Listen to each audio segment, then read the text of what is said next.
Angurie! Angurie freschissime! Angurie con i semi, perché non vendo angurie a chi è antisemi? Oh, fermo! Ma sei impazzito? Cavolo, stai facendo? Lo sai benissimo, queste angurie sono le mie, le hai rubate. Calunnie e menzogne sono sempre state mie, ma dalla notte dei tempi proprio. Sei un ladro bugiardo, sono anni che mi rubi le angurie senza che nessuno faccia niente. Vorrei che sparissi dalla faccia della terra. Accuse pesanti, caro mio. Tu hai qualche problema di rabbia. Queste me le riprendo e tu guardati alle spalle, ci vediamo all'inferno. Le mie angurie le sta riportando al grande gazebo. Adesso sì che mi ha fatto arrabbiare. Eddie e Franco, entrate subito in quel pidocchioso mercatone e andatemi a recuperare le sue angurie. Certo, capo. E date una bella lezione a Massimo. Ha osato minacciarmi. Certo, capo. Una lezione, come dicono quelli di Roma, coi fiocchi. Dai. Ciao Nathan, ho sentito delle tue angurie, mi dispiace. Grazie, sto facendo il possibile per rintracciare Massimo e recuperarle. Certo, spero che lo trovino presto e tu riabbia le angurie. L'ha fatta proprio grossa. Ma in quel mercatone sono tutti così, sono fuori di testa. A loro piace spaccare le cose a caso. Già. A proposito, ho sentito che Eddie e Franco si stanno lasciando un po' andare al grande gazebo e stanno distruggendo le bancarelle di tutti. Impossibile, vogliono solo prendere le angurie a Massimo. Guarda, ci sono anche le foto. Le ha falsificate Massimo con Photoshop. E i video. Li ha falsificati con ChatGPT. Sono centinaia di video. Avrà fatto l'abbonamento Plus per tutto il team. Ma scusa se mi permetto, ho un certo sesto senso nel leggere tra le righe. Stai per caso dicendo che godi fisicamente che Massimo mi abbia aggredito perché ritieni che la violenza sia la strada giusta per risolvere i problemi? No, perché? Perché sarebbe grave se tu pensassi questo. Certo, perché dovrei pensarlo? Non lo so, guarda, di questi tempi. E che siccome sento sempre che stai usando questa aggressione come pretesto per demolire tutto il grande gazebo così da farci un negozio di poke per te e i tuoi amici. Ma è falso, chi lo ha detto? I tuoi amici. Ma quando? Lo hanno ripetuto anche ieri. Non lo ripeterò mai abbastanza. Quello stupido grande gazebo va demolito e al suo posto metteremo un negozio di poke. Era una metafora, possibile che nessuno capisca le metafore? Sai che voglio solo riportare indietro le mie amate angurie. Demolendo il mercatone?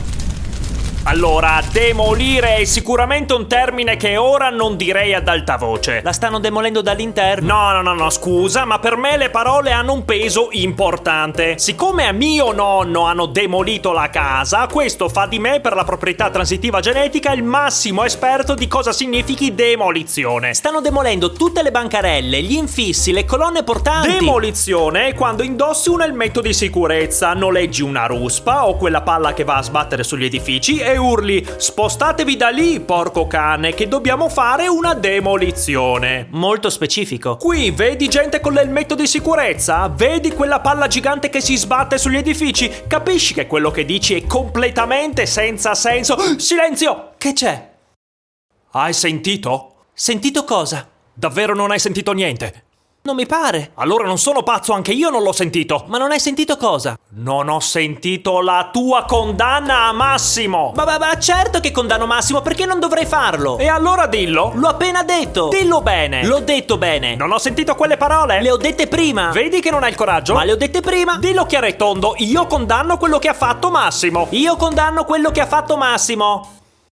Non sembri abbastanza dispiaciuta, però. Guarda, questo non è Luca, il pescivendolo. Mai visto. Cosa c'entra un pescivendolo con le tue angurie? Luca il pescivendolo è un complice di Massimo. E il figlio di Luca? Complice di Massimo. E il gatto di Luca? Complice di Massimo. Posso vedere le prove? Lo sai che in quel mercatone non si rispetta neanche la catena del freddo? E quindi? Quindi vorrei vedere se andassi a mangiare lì e ti venisse il cagotto, quanto saresti?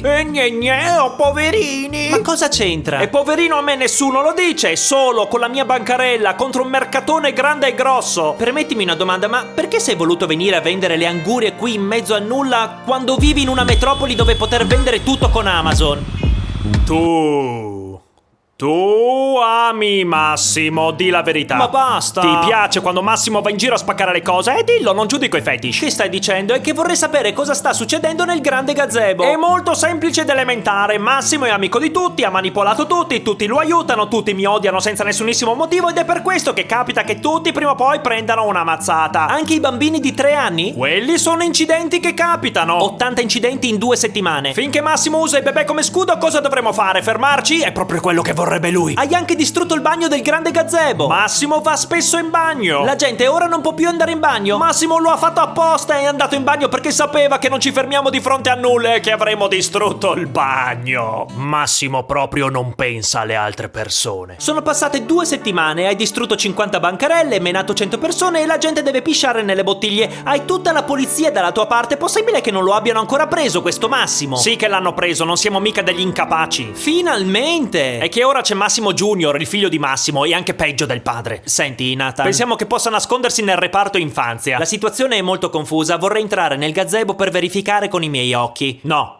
Come no? Non è casa tua. È che è un macello e mi vergogno del disordine. Siccome la gente comincia a preoccuparsi di quello che fate, se fai entrare me e altre persone neutre, possiamo aiutarti dicendo quello che realmente vediamo. Certo, neutre. Condanno quello che ha fatto Massimo. Guarda, io mi fido di te, ti farei entrare subito, è che è troppo pericoloso. Siamo abituati a queste situazioni. Ma ammetti che ti trovi davanti a un bambino che sta aiutando Massimo. Nella colluttazione potresti rimanere ferita e poi passeremmo per i cattivi. Grazie della preoccupazione, ci prendiamo le nostre responsabilità. Allora facciamo così, insisto, posso farti entrare ma accompagnata 24 ore su 24 dal mio amico Ugo. Buongiorno. Così ti potrà proteggere e tu ti potrai sentire liberissima di esprimerti come meglio credi, non è vero Ugo? Liberissima di esprimerti come meglio credi. Sei molto premuroso, Nathan, ma preferirei agire in autonomia. Oh, capisco benissimo, in autonomia, ho afferrato l'antifona. Quale antifona? L'antifona che non hai mai condannato Massimo. Ancora? Ma io andrò avanti nonostante siano tutti contro di me. Ma nessuno è contro di te, nessuno sta muovendo un dito per fermarti. Come no? Adesso ti faccio vedere cosa dicono, Federico. Ciao Nathan, ecco le tue nuove mazze, però non sono d'accordo col modo in cui le usi contro gli innocenti, ma sono sicuro che farai più attenzione con queste. Sentito che ha detto addirittura lui, il cugino dell'amico del figlio che ha demolito la casa di mio nonno. Hai ragione, infatti ho imparato che demolire le cose è sbagliato e che tu non potresti mai demolire le cose perché sarebbe troppo ironico e io capire subito ironia. E non solo, senti Giorgia? Dai Nathan, da madre sono costretta a dirti, diciamo, che mi dispiace molto di quello che sta succedendo, te giuro, è brutto brutto, fermate te prego, da retta zia, ma basta però, dammi d'ungurie va. Ecco, hai sentito? Hai sentito che critiche aspre? Ti vendono le mazze, ti comprano le angurie, ti chiamano pure per giocare a calcetto come se niente fosse e sei l'unico qui che può fare quello che vuole senza rispettare alcuna regola, cioè qualsiasi altro al posto tuo ora sarebbe in prigione. Non so come tu faccia ad essere così ben voluto dal capo della polizia. È perché il capo della polizia è una persona per bene. Odio tirare fuori questo discorso, ma a mio nonno hanno demolito la casa. Mi sembra il minimo che qualcuno abbia un po' di compassione nei miei confronti. Il capo della polizia è una persona sensibile e sta lavorando sodo affinché in queste terre regni la giustizia. Allora hai finito di radere al suolo quella catapecchia che mi serve lo spazio per costruire il mio negozio di poke?